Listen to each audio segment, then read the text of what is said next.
మీ ఫోటోని ఏఐలో అప్లోడ్ చేసి మీకు నచ్చిన స్టైల్లో మార్చుకున్నారు, కానీ అది ఏఐ మెమొరీలో నిలిచిపోయింది.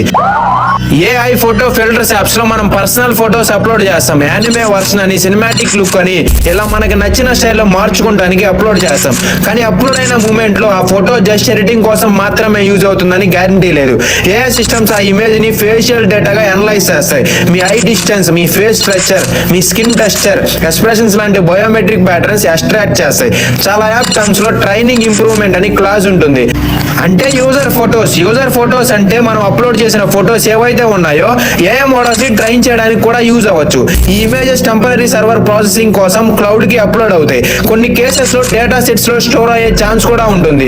కన్క్లూజన్ మీనింగ్ ఏంటంటే, మీ ఫోటో ఒక ఫిల్టర్ కోసం అప్లోడ్ చేశారు, కానీ అది థౌజండ్స్ ఆఫ్ ఏఐ మోడల్స్ కి ట్రైనింగ్ శాంపుల్ గా మారిపోయే పాసిబిలిటీ ఉంది. మీ ఫోటో ఫిల్టర్ కోసం అప్లోడ్ అయింది, కానీ ఏఐ మెమొరీలో పర్మనెంట్ అవ్వచ్చు. ఇంటర్నెట్ కి అప్లోడ్ చేసిన ఇమేజ్ ఏదైతే ఉందో అది కంప్లీట్లీ డిలీట్ అయిందని కన్ఫర్మ్ చేయడంలో ఆల్మోస్ట్ ఇంపాసిబుల్. రాబోయే ఈ సిరీస్ లో వచ్చే ఎపిసోడ్స్ నువ్వు మిస్ అయితే చాలా లాస్ అయిపోతావు. సో ఈ వీడియోని మీ ఫ్రెండ్స్ అండ్ ఫ్యామిలీ మెంబర్స్ కి షేర్ చేయండి. ఈ సిరీస్ ని నువ్వు మిస్ అవ్వకూడదు అనుకుంటే ఇప్పుడే మన పేజ్ ని సబ్స్క్రైబ్ చేసి పెట్టుకో. ఎపిసోడ్ 2 లో ఒక ఇంపార్టెంట్ టాపిక్ తో కలుద్దాం.